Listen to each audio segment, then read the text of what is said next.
I'm Chad Ruthermond, And I'm Andy Kinnick. and welcome to NOCLIP Pocket. I've fallen and I can't get up. Today, we're going to be talking about The Fall, a game that was developed and published by Over the Moon Games and was released in 2014 on Microsoft Windows, OS X, Linux, Wii U, Nintendo Switch, PlayStation 4, and the Xbox One. But first, if you can give us a like or a rating, it would be greatly appreciated.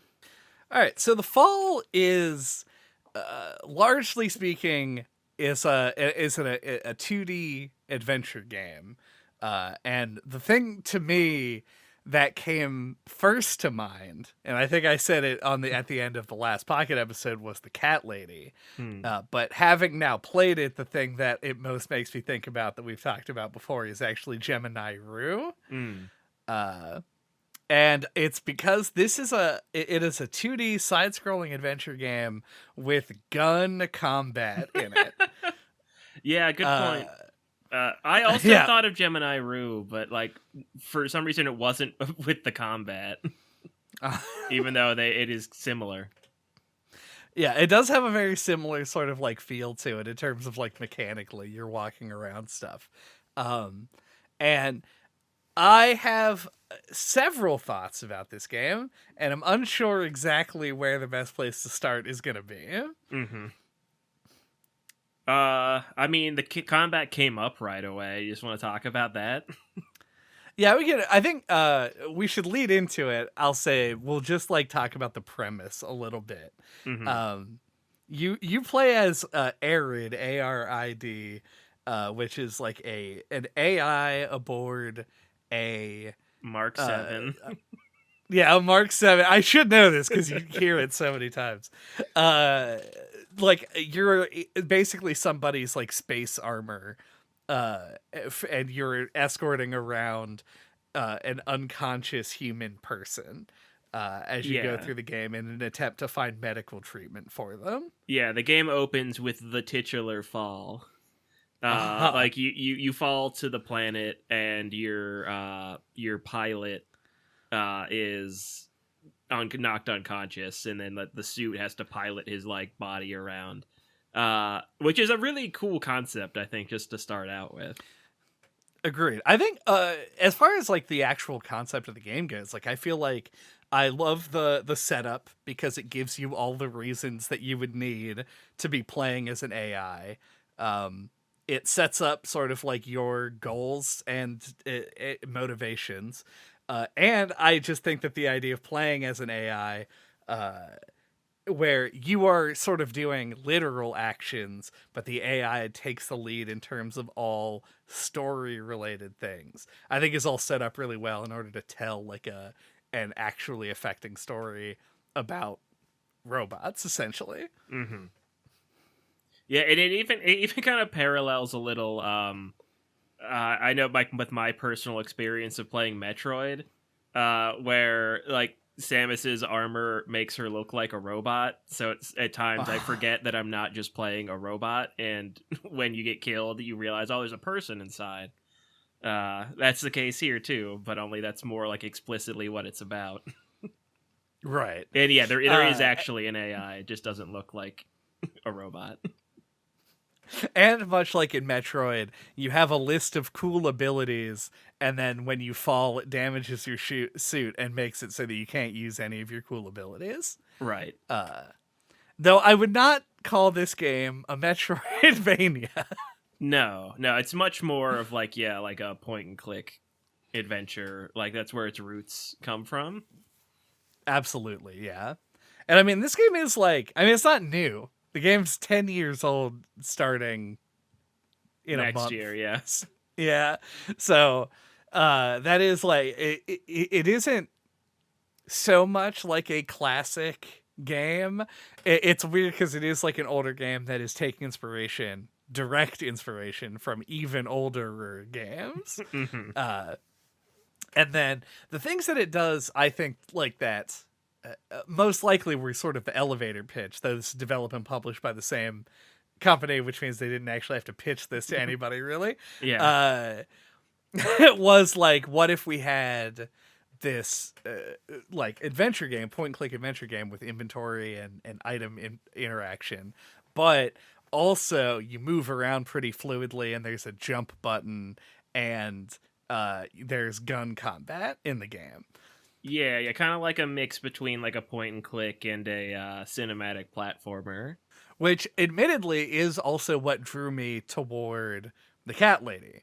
I think that the 2D plain adventure game style is actually one of my favorite developments in the genre, because it makes a lot of the more completely garbage and unfun elements of adventure games.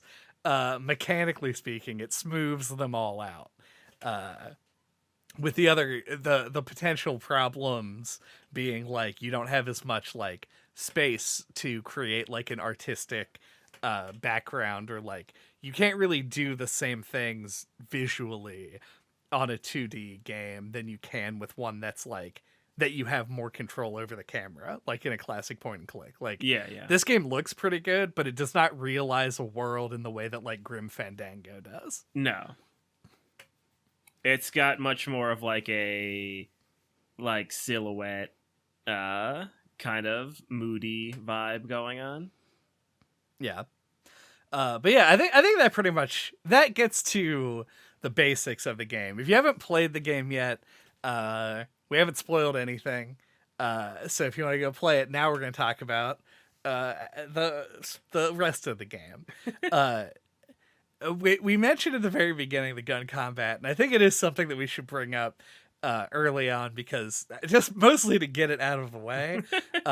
Yeah. I have said, and I don't know if you agree, so a conversation will happen here. We're not just going to rubber stamp it. But I've said in the past that I think if you think that you should put a combat system in your adventure game, you should reconsider. And this game has not done anything to change my mind. I found the combat system to be bad and not fun, largely. Yeah, I don't really feel like it's adding anything. Yeah, I felt like in Gemini Rue, for some reason, it felt like not more appropriate, but I don't know, something about it worked better in that for me. In this, it feels like it's in there so little. It feels like a little annoyance or like a little speed bump, and not really like a full part of the game. Yeah, until you get to like the boss fight at the end, Right? Yeah. which I will say like is the best time that the best moment of the game before combat. Like I think that it far surpasses shooting random robots or slugs, and is much more fun.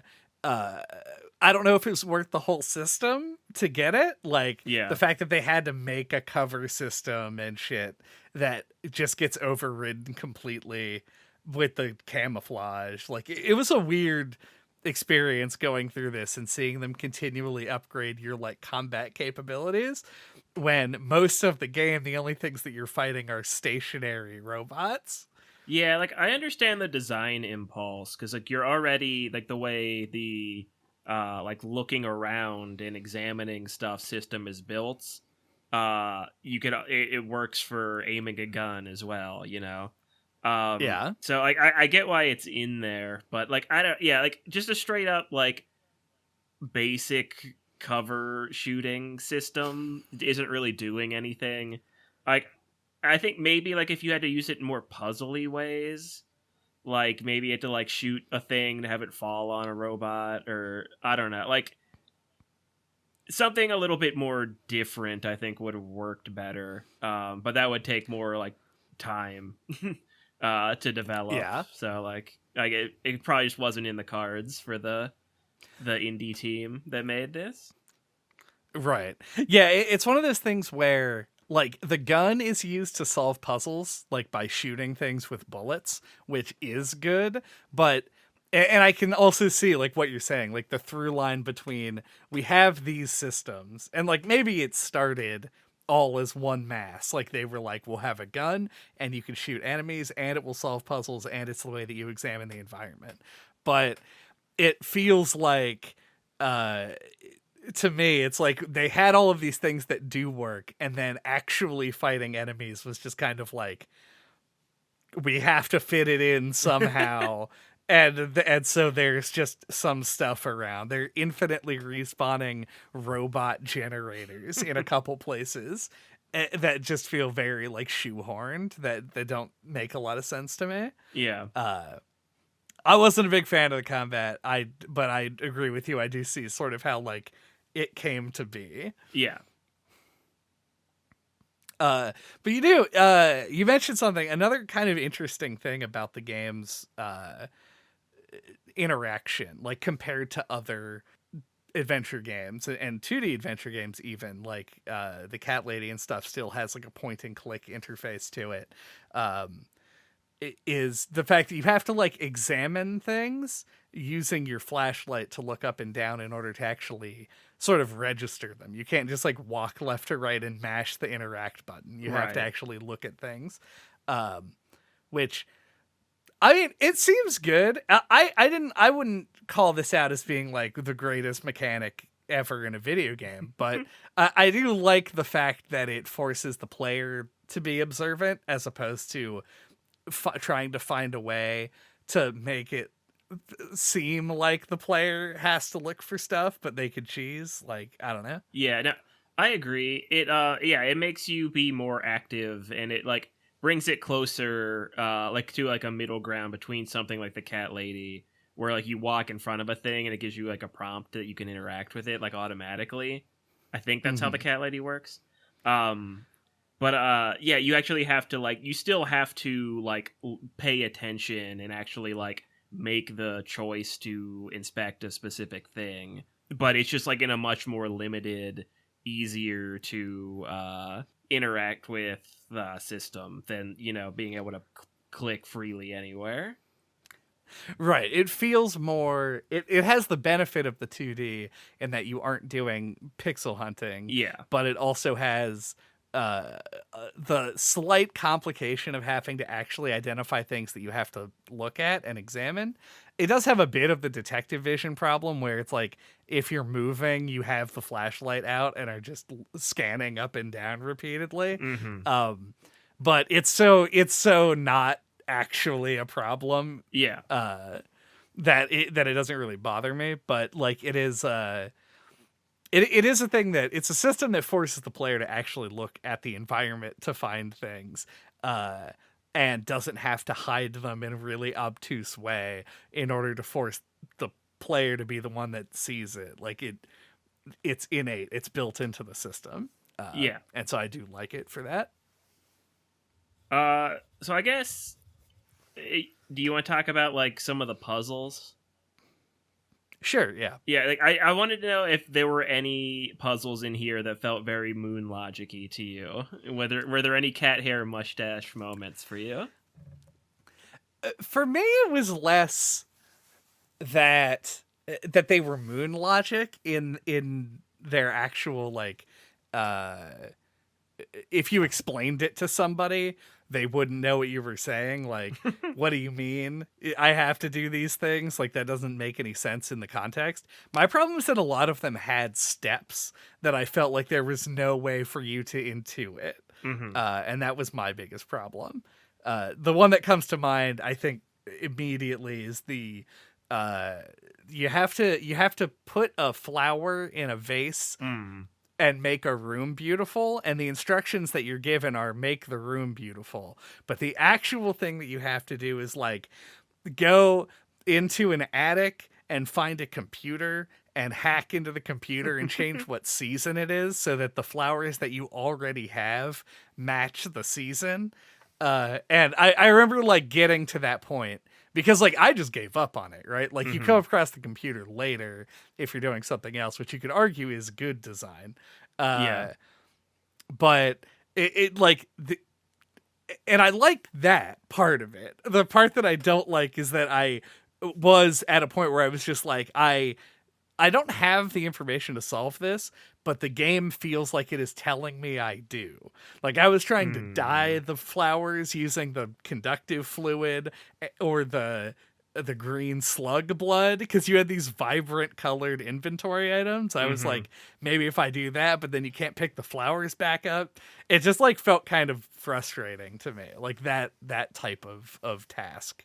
Yeah, yeah. Those puzzles didn't really give me much trouble. But like the one that I would call moon logic is the one where you have to like start the trial with the crying baby, then go to Oh. the other room and restart the one you already did with the clean room. Take the Mhm. thing off of the camera so that it senses dust and then sucks the baby up into the fucking tube. Yeah, and the And which failure also, tube. yeah, requires you to like shoot a mushroom of the floor above so acid leaks down and like makes the tube exposed in the first place. Uh, Yeah, that is, I think, a good example of both yeah, forms of puzzle yeah, design where it is too complicated, and also why would you think to suck up the baby? yeah. I think I just kind of lucked out on the flowers though. It. I think I just kind of forgot about that one. Like, I think I came into the house and then like kind of overlooked that first terminal. Like, I thought it was just like a place where you talk to the system administrator, and then the one Right. for the trials were like the other ones in the house. So like, I just came back to that one and did it last, even though it's the first one you go to. Yeah. I think overall, like if you're just looking at it at the game holistically, the difficulty of the puzzles is very like I want to say reasonable. Mm-hmm. Like we've done a bunch of adventure games at this point, and like there are some adventure games that have puzzles that are just outlandishly hard. And there are other adventure games that push it too much in the other direction where you don't everything is just sort of lock and key and it's too easy to get through. We haven't played a lot of those. There aren't that many of those, let's be very real. It's a difficult genre for the most part. But these ones feel like they fall into a nice place and but do have like some pretty ridiculous chains of things you have to do. Yeah, yeah. The other one that got me was hammering the coin into wire. I thought that one was kind of a leap in logic as well, even though it technically makes sense, I guess. Right. Now, I agree with you on that. The problem with it, the problem with it is that you have to first put the idea together that you have to hammer the gold coin into something. Yeah. But there is like when you inspect the bench, it says specifically like it has tools that I could hammer something into a wire, which is such a contrived ass line of dialogue that means like it just all it is a big signpost that says like make a wire here, Yeah, but you don't know why. yeah, I guess like wires are made of metal, but like I feel like saying like hammer a coin into a wire just doesn't sound like a thing you could do. Like Yeah, and I just, don't believe that you could. yeah, like well, maybe like a robot could smash a coin into like a fucking wire. I don't know, but like Mhm. the idea of like using the coin to complete a circuit, I think works as a puzzle. But like the phrasing it that way, I think is the stumbling block. Yeah, and to do it like it just having the extra step because like I think the game acknowledges it's like gold is an excellent conductor. Yeah, Which is true. Gold is used in conductive wires all the time. So you could just take the coin that you found and put it in the fuse box. yeah, And that could be the solution to the puzzle, but they just make you walk up to another floor, find a tool bench, and hammer it into a wire first. There's no difference, and there's also no way for you to logically put those things together because no one would ever think to do that. So yeah, I think I agree with you on this one. It's a bit moon logic-y, but especially just in that middle step. yeah, yeah. But like other than those two speed bumps, like I feel like this had one of like the smoothest like puzzle difficulty curves that like I've ever personally experienced. Like I felt like my two favorite moments on the inverse side Mhm. were like you get to the spot where you're doing like the civics tests, Right. and you go up to the second floor and you get to a part where you just like fall down through the ceiling, and then with these spools of wire, And like, and that was like the like coolest epiphany moment for me, because I had already examined, like the merry-go-round or whatever those are called, and the truck, and was like, how do I connect these? And then like I fell down through the floor and landed there with the wire. And I was like, oh, cool. Yep. Now I found the wire. I don't know if I found the wire first, but I found at one point I found the wire, and it was definitely not first, because I remember thinking that I was stupid afterward for not putting together that it was above where the truck was. But I remember finding it and seeing the big shaft above it and being like, I'm going to fall down there later, and getting that same like epiphany moment where I was like, oh, okay. And then I use it for this puzzle. Yeah. It makes sense. The only issue I have with it, because it is also one of my favorites for sure, is that it does have a mechanic, which is a temporary inventory item that only gets used twice, and I feel like there must have been a better way to do it. Yeah. But that's like, you could have just made the wire an actual inventory item. And then it goes away after you've used it. Yeah, like it does for everything else. Yeah, like just cut a length of wire. It's not like you even have wire cutters. Exactly, you specifically have wire cutters in your inventory. So it is just sort of like, why is that not just a thing? Like, why is this a weird? And then the other one was like, you have to lure fireflies onto a floating plank with a cup of coffee, which, first of all, that is sort of cat hair mustache level to me, but it absolutely is. It's in such a limited area that it's not actually that hard to figure out. Yeah, I felt like and they works, give you though. clues for it. Yeah, like it's good. It didn't come up in our bad puzzles list, but it is like, what? Like, why are you thinking of coffee and fireflies? Yeah, I guess like it does. Like when you examine the flies, it says that they're attracted to something in the machine. Right. So I mean, like it internally sets it up. Yeah, with its it own gives it logic. all of the hints that it needs. Yeah. It's just a crazy thing to do. Yeah, you but can't then they intuit make that on your one. own. Right. They made that one a temporary inventory item. If you're in the cloud of bugs, you can use them to make a column of bugs and then put that on the plank. It's very strange, and once again, something that easily could have just been a regular inventory item.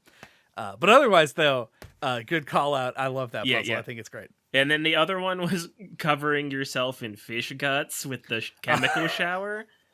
Like that one, like I felt like it took just long enough to figure out, and like it ended up making having to go back up 3 floors like not feel tedious, because I was like, oh, I got to get the fish guts, and then I got to put them in the detergent thing, and then they use the shower, and then go back down, and like it just had that like bread trail of discovery going on for it. Yeah. I think that the one thing, because once again, I agree that one's a great puzzle. Most of the puzzles in this game actually are very good. Yeah, I was surprised. But I think that one of the lessons this game could learn, and might have learned, in case the people listening are not aware, there is a second The Fall. Yeah, I was really surprised. I somehow didn't know that. Like, I got to the end and it was like, to be continued. And I was like, oh, is there a The Fall 2? And there is. Yeah, there's a The Fall 2, and if you're playing on PC, it's actually on the main menu. Oh, wow. It's like one of those things where it's just like, hey, buy our other game. Right.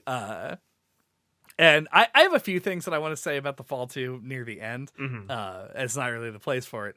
But I think that one of the lessons they could have learned here is to just like, I wish they would have let the player fail a bit in terms of like, you could have, because what I did, the reason that I thought about why the fish guts thing came to me so quickly was I was trying everything that was a liquid in the detergent thing over and over again, and it just kept saying like, this does nothing, or whatever their failure message is. Right. And it'd be cool if they could let you like waste the coffee or something and then go get more. Yeah, I agree.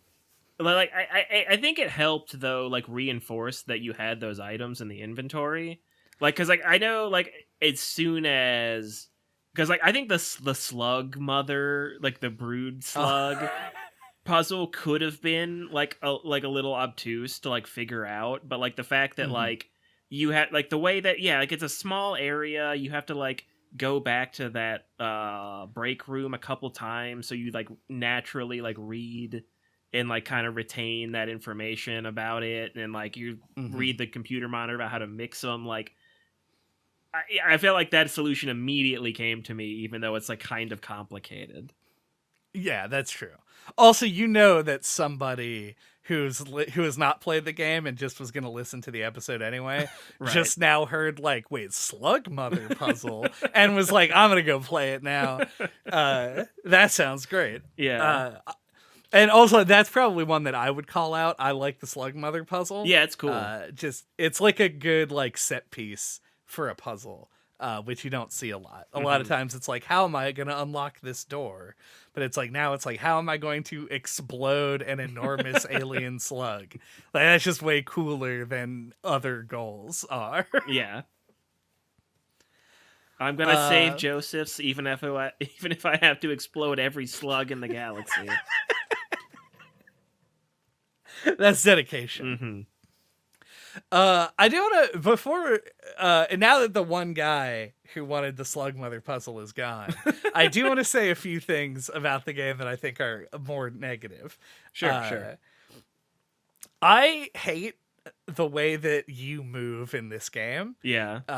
It is so awkward and not frustrating because there's no like there's nothing that you have to do with the movement that would make you frustrated. It just feels very bad and stupid.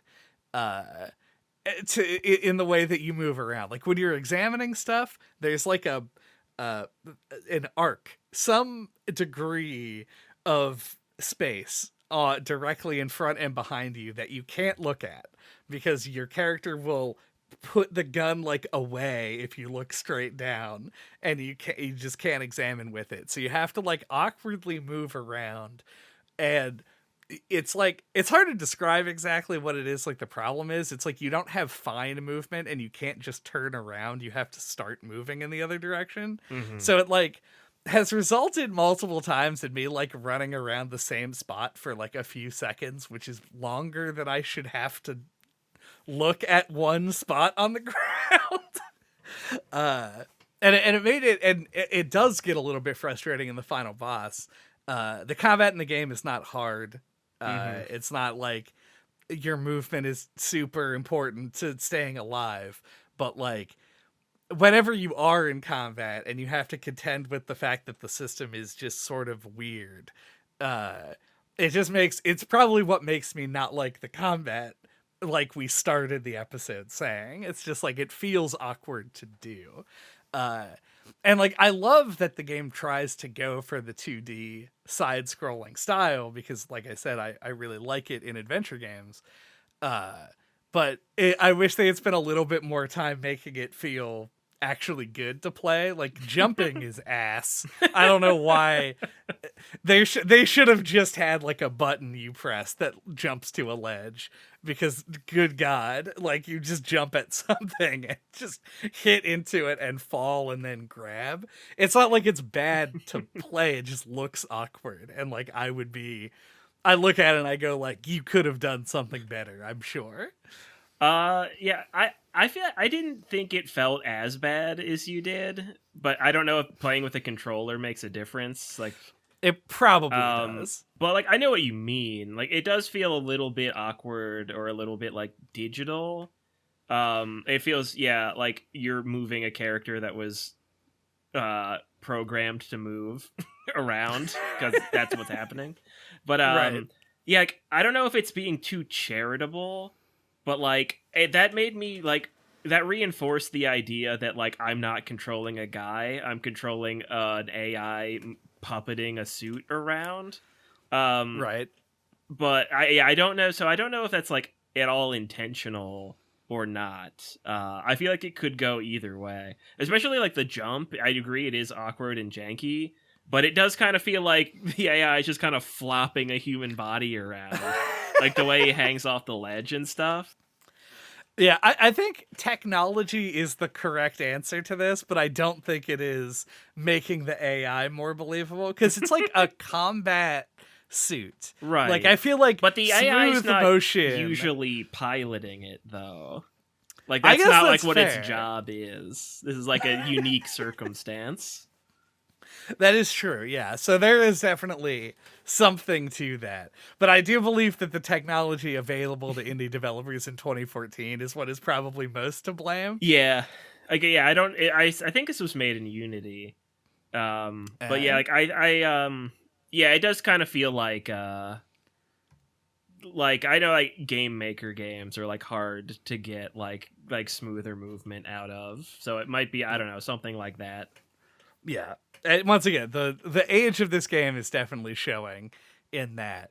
And probably is sort of reflective of why it is that like it struck me. Uh and it only like really comes up in a couple places. Unfortunately, one of them's very early on. Uh Another one of my favorite puzzles in the game. And not because it is particularly clever or complicated. I just like the fact that in order to get below the thing, Mm, you have to jump off the elevator. yeah. Um, Basically, this is the Dark Souls of adventure games. Uh, Yeah, I think and this was the, I don't know. It almost feels like it should have like a tropes page. Because like I think this was my first instance of having to do this kind of puzzle, because I think it is like a kind of puzzle in games. Start the elevator, then get off of it and see what's underneath. Because right, it took yeah, me forever to think to do that, because this was the first time I ever came across that sort of thing. yeah. And I know that in Dark Souls has prepared me to leap off Yep. any Yeah, elevator and now at it's this like I'm stage. too hyper aware of it. Uh huh. But unfortunately, after you go down there, you have to climb back up, which Hmm. requires you to jump a few times and awkwardly mash your body into ledges. Which is just, I don't know. It's not like I said, it's not frustrating. It's not really like an unpleasant play experience. It just like looks awkward and bad. And it, I don't know, it just kind of like stood out. Uh, So I wanted to bring up the fact that you have this ability called network, that you use like twice ever. yep. There's a couple of things. I'll scan my notes in a second to find the other one, but like I felt like that like could like felt like they were just like left on the table and like weren't really fleshed out. Like, because like at the end early on, I was trying to like network with everything. I was like, there's all these robots and like computers and stuff. Like it seems like a thing like once I first got it that would be like really useful and would be a thing I'd be doing a lot. But then you never really do. Yeah, it's like a whole thing, and there's like a slow motion tutorial section when you first get it, and it. I did like I don't know if they were trying to trick you, but like after you use it the first couple of times that you have to use it, I just like I would try it on things, and then when it continually failed over and over and over again, hundreds of objects unable to be networked with, I just stopped trying it. Yeah. And so, and then when it finally, the third and final time that you have to use the ability, it did actually make me have to think like, oh right, I have other tools at my disposal. Yeah. But yeah, it could have just been the interact button. They just had to gate. They would have had to have gated the gun thing Hmm. in some other way. That's the only change that would have had to have been made. Yeah. I mean, I feel like just like anything like computerized at all should be able to be networked with. Yeah, even if you're not able to do it, but make you have to network with the coffee machine to make it spurt out some of that Yeah. good bean juice. Like where anything at all, really. Yeah. The other thing is actually much different and less related than I thought. But I feel like when like it could have been cool if it was like developed a little bit more. I thought that the whole like ecosystem that they had, it's I don't want to overstate it. It's pretty simple. The fact that like the slugs interacted with the fungus and like made like an acid was Right. a really cool concept that I feel like you could have been used in like a couple more puzzles. Because like it was such a cool thing that stands out, and they have like the good use of like color, where like the fungus is red and the slugs are green. These are Right. opposite colors. Like I felt like once that concept was introduced, like it felt like really cool and was like in the front of my head. I was like always thinking about it. So I just feel like they could have taken more advantage of it. Yeah. I agree. I think particularly with the way that like they use it to signal the solutions to a few puzzles is by putting in these documents and stuff and notes that talk about them. Like the fungus aren't harmful to human beings. They have a pheromone or whatever that will repel the slugs, which are the things that cause them to become dangerous. Or the pheromones are the things that are dangerous, whatever it is. Yeah, the pheromones Uh, attract the slugs and is what causes the acid to be created, but they are the slugs are repelled by light. So like all right. of the like this like documents are like it's not a big deal, like it's a facility with lights, like the slugs won't come in here. It's not a big deal. Yeah, and then obviously because the whole facility is in disrepair, uh, the slugs are there, and what's cool to me is not necessarily. I mean, I do like the way that it interacts with the puzzle system, but it shows that the writers of this game had like a genuine world building idea, like a thing. There are a lot of rules and these like little interactions set up, and it all makes the game world actually very compelling. Mm-hmm. I was the thing that I'm most impressed with this game more than anything else is its writing. I think that they do a surprisingly good job, and from the very beginning, and maybe this leads into why I think it is as good as it is. Mm-hmm. I really thought that the writing was going to be stupid and terrible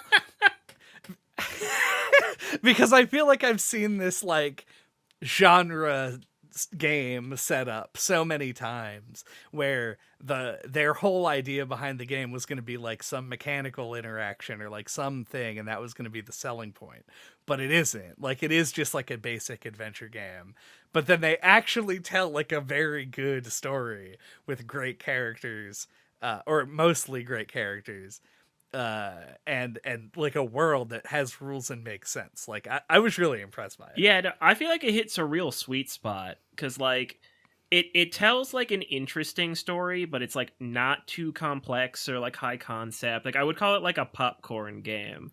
Like I feel like because I feel like the scale and scope are just right too. Like there's like I feel like a lot of games that want to have this kind of like environmental storytelling and have like all these logs lying around for you to read tend to have Mhm. a bit too many of them, and it gets a little fatiguing to read them all. But like this game had like just the right amount. Like they weren't ever too long. Like I'm reading and actually like retaining everything I read, and like it plays into the puzzles. Like I once when this game's like you're like in the middle of it, like in the thick of playing it, it just like it feels like such a like tight like experience, like a smooth one. Like you don't really Right. hit hiccups that much. And I was really impressed by that as well. And yeah, like the writing, I think, really contributes to that. Yeah, I think like the logs, like this is 2014. Like keep that in mind. Like BioShock was less than 10 years old at that point. And uh and like that is the game that popularized leaving logs all over the place. Uh I mean it's not like the first one that did it obviously, but like it was in vogue Yeah, post BioShock. it's the modern So touchstone. yeah. And this game knew like where to cut it back. Like and the logs are all written like all the logs written by human beings are written in in dialogue. Like it is people who are speaking like human beings speak and not like ridiculously over corporatized looking at you outlast. Maybe literally the most boring logs I've ever read in my life are just like all these fucking emails. Uh I don't know. It was just I was so surprised by it because my expectation was so the opposite. Mm. Uh, but yeah, I think honestly the only thing that I found to be like not super good was the occasional dialogue between uh your Arid, your protagonist character, Mm-hmm. and the not the caretaker, but the mainframe The AI. system administrator. Yeah, the system administrator. Yeah. That they had great moments, but there were a few places where they were just like talking about some technical detail, and I feel like the point of the conversation was to be like, this is two robots interacting, but then the AI will break from that to speak in his natural dialogue because that's like the thing about his character. Mm-hmm. Uh which is a good contrast, but it made the parts where they were speaking like when they were just exchanging data very difficult to follow in a way that was like engaging and good. But Mm. almost literally every other piece of dialogue in the game is like feels very appropriate. Yeah. I really liked the caretaker. I really liked the AI conversations outside of those moments. It's just real good stuff. Yeah, I think I just like the concept of the system administrator so much that like I didn't care. Like I think like the idea of like he's like he always starts out his responses with the pre-programmed like whatever dialogue he's supposed to say, and then he breaks out of it and goes because he's like an AI that's like learned human speech. So like I loved that way of representing it where he like starts out and then he has to break out of it every time. Like it takes effort for him to do it. I think that's just such a cool idea that like that just really worked for me. Yeah, and he gives like an explanation like why he did it, Mm-hmm. and like saying like you see, and this is I don't know, like I feel like I'm just explaining like what makes writing good. uh which is always an awkward thing, but this is video games from 2014. Like he says that it took him a while, but he figured out how to like mimic the speech patterns of a human being. But he doesn't say like, oh, it took me 200 years to Right. blah blah blah. You know that it took a long time because you see the state of the facility. Like Right. it's destroyed. The humans that you see are like desiccated and rotting. Like, you know, it's been a really long time. And so it lends this impact when he gets like reformatted Yeah. near the end of the game. It's really like, effective. yeah, like when a fucking robot loses its memory, I don't. It's rare that that's going to make you feel anything. Mm-hmm. But because the game does such a good job of setting the characters up like that, Well, it absolutely does. yeah, and it also makes you shut down all the robots on the way down. And like that I think that makes like greatens the impact as well because you're like when the caretaker shows up to like reset him or reformat him or whatever, you're like trying to move the sticks to like break out of the chamber to like stop him. And you're like, well, I just like killed like 300 robots on my way down here. Like it, you know, like I already was thinking about like the ethics of that or like the moral implications, but then that just made me like feel like a dick. Right? Yeah. Really drove it. And it also gives really you that. drove it It gives you home. that like exactly, and it gives you that isolation. Like you are now like the last non-hostile thing on the planet, as far as you know. It's like you and the person who is inside of your body are the Yeah. only things that you can care about. And then Yeah, I also one little thing to squeak in here before that. yeah, What I think you were gonna say, but I like a lot that like there are a few dialogue options where the option to lie is there, but it's grayed out. yes, Like I think I love that. Like I think that's a cool idea that the game doesn't do a ton with, but like the fact that like your abilities are all there, but they're all like locked to you, and you have to like find ways to unlock them, and the fact that like the AI can't lie, like there's like those rules of robotics in Right. there that like I they don't do a ton with that, but like I love the implementation and like the way that they appear in the game. I think it's really cool. Yeah, and I love the fact that the menu that you access to when you get to unlock your powers, like basically the game has it's not a system, it's just story events. Like whenever you are being threatened, based on like apparently you being shot by a bunch of dudes is not threatening, but if you're gonna get shot by a mounted gun, then it is threatening. Then you get to go into the menu and unlock it, but the menu you go into is just literally the main menu. Yeah. Like they built it into the game where the menu that goes, this is how I reactivate my camouflage, is like one down from the load game button. Yeah, it's like her operating system. Yeah, it's great. And they do a similar thing in Nier Automata. Like the menus are built together where there's like not the separation between the in-game menu and inventory and the like out of meta textual menu that is supposed to be separate that operates on your computer, right? Like they are one and the same, and it drives home the sort of like robotic AI parts of the story. So yeah, I think that's a great call out, and one that I would have forgotten about. Yeah. Also has just like 10 different systems, and you only ever get to activate like 4. Yeah. Which is good, unless it is literally just there to set up for the sequel, in which case maybe it is still good, because then it gets out of the Metroid problem where you're like, you know, Have super the same, jump out of somewhere and then abilities. lose it immediately. Yeah. Yeah. But yeah, then it turns out that there ain't nobody in your suit at all, which it recontextualizes some things, but I also think mostly sets up for the sequel. Yeah. No, I really like it though, because like it doesn't feel like it's just sequel bait. Like I feel like that was obviously the intent from the beginning. But yeah, I didn't see it coming. Like I always have those like impulses of like the system administrator. I was so ready for him to end up being the villain, like the classic like don't trust the person who's immediately friendly to you at the beginning, early in the game, but that didn't turn out to be the case.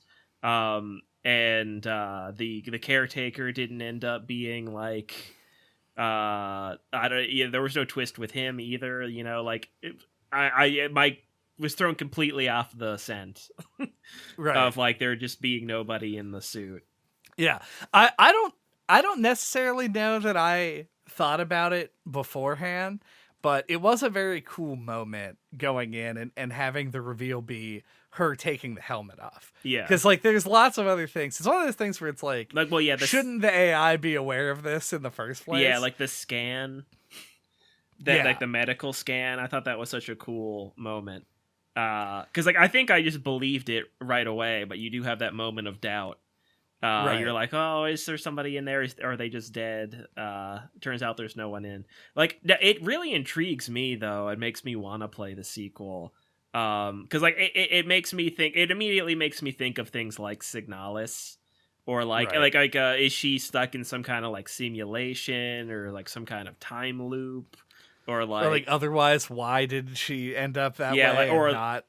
Yeah, or was she set up to, like, was there's some other purpose that she was sent here for? Like, your mind does the kind of race with, like, what's going on. Yeah. Which is great. That's just good hook writing. Yeah. I was intrigued for the sequel as well, which I guess we could talk about someday. Maybe we'll put it on the mystery mail list or something. Yeah. Well, I guess, do we have fall thoughts? My fall thoughts are, yeah, I thought this game was a pleasant surprise. You gave me a download code for this because you had 2 of them, like way back in 2014, I think, like when it came out. And the actual origin story for anybody interested is it came from a Humble Bundle that was specifically for Nintendo Wii U indie game downloads, which must have been the only time that was an offer that happened. Yeah, so yeah, I played it on the Wii U because I had one at the time and you didn't. So that's why you gave me the download code. But yeah, and I got like a little ways into it, then got stuck on something, and then like went on to play something else. Like, it's just one of those games that fell through the cracks. Right. But yeah, I always like would think about it every now and then, and like want to go back and play it, and like am glad to have finally done so. Because yeah, like I think there's a lot of great qualities to it. Like I do think it's got like, for the most part, with only like 2 or so speed bumps, I think like a great difficulty curve for the puzzles. Like I really got into like a flow with it in like this, particularly like the last chunk of the game. Um, yeah, it was just like, and like the writing is really great. Like I felt like the pacing and the scope and the world building were all really good. It feels like a really inspired game. That like, given like the context of it, like the size of the team, like the probably like the budget they had, like when it came out, I feel like I really don't have a lot to complain about. Like Right. I thought this was pretty good, and it's like a nice brisk short game. Yeah, there's like a little bit of jank to it, like in the controls as you mentioned, but like outside of that, like in like the 2 moon logic puzzles, like I thought this was like a great little hidden gem. Yeah, I mostly agree with that. There were parts of this game that I didn't really click with in terms of just like my enjoyment while playing them was not super high. Um but otherwise, like, everything about the game is very cool. And I really like the setup. The main thing for me is just like the combat system. Why the combat Mm. system? That's pretty much it. It feels like such a tacked on sort of non-experience that it does make me question sort of the decision to keep it in. Uh, but that's really the main complaint that I have. Like, minor gripes about movement, but and the combat system, but really, like, this game's writing is so impressive, not necessarily in terms of like it's going to really knock your socks off, but like it is genuinely very good in a genre that is very often done in a basic and uninteresting way. It stands out massively. Like it really understands like the concepts, like how we treat AI and that kind of thing. It honestly feels kind of ahead of its time. Not that far ahead of its time, because obviously Isaac Asimov was writing about this shit in the 60s or whatever that was. Mm-hmm. Uh, but we are now in an era where this is like a question that is being asked very seriously.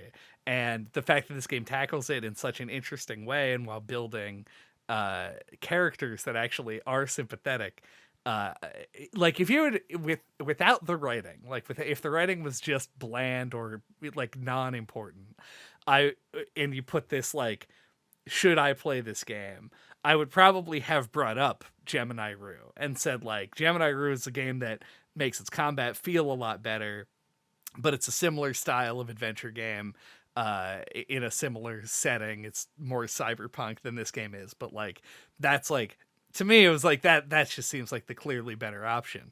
But you incorporate the writing and the fact that this game is very short, and it's like, I would almost say play this. I haven't played the Fall 2. I would almost say you should play the Fall so that you can play the Fall 2, because I want to know where the story is going, and am intrigued to actually try it out at some point. So this game works on several levels. Like, I think it's good writing. It has very good puzzle design for the most part, and it's an incredible demo for another game. Uh, so like it succeeds on most levels. So I can't say anything specifically too bad about it. So I would give this like I do think it's just a good old adventure game, particularly if you're not somebody who plays a bunch of the old adventure games with their garbage that they make you do. So thank you for listening to No Clip Pocket this week. What are we talking about next time? Ho ho ho, dear reader. Next time we're gonna be we're gonna be talking about Cthulhu Saves Christmas. Our first actual Christmas game? Yeah, I mean, obviously they'll be in the spirit after listening to our episode on Trapped. Tis the season. It is the season. I would say our first actual Christmas game was Snowboard Kids 2. It does have a Christmas level.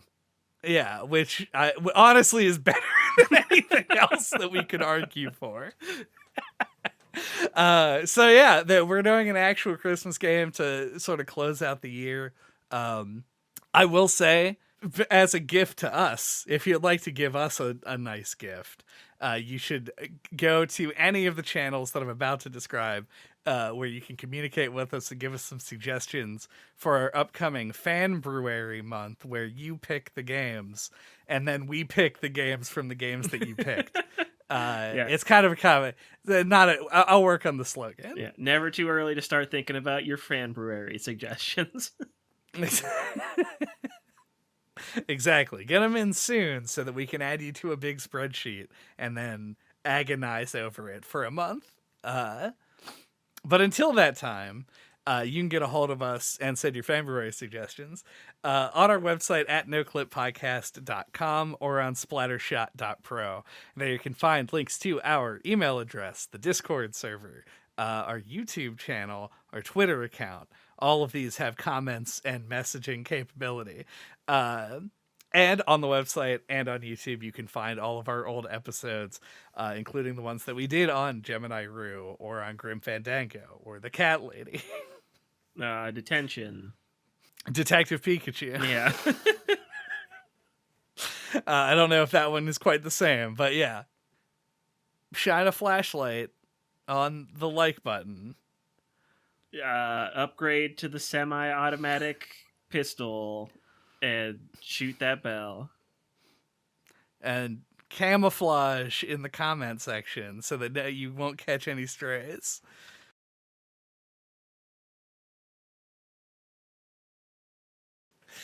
Welcome to the spin-off podcast of the spin-off podcast for whom the bell tolls heavy weighs the crown, where we talk about defunct Burger King menu items.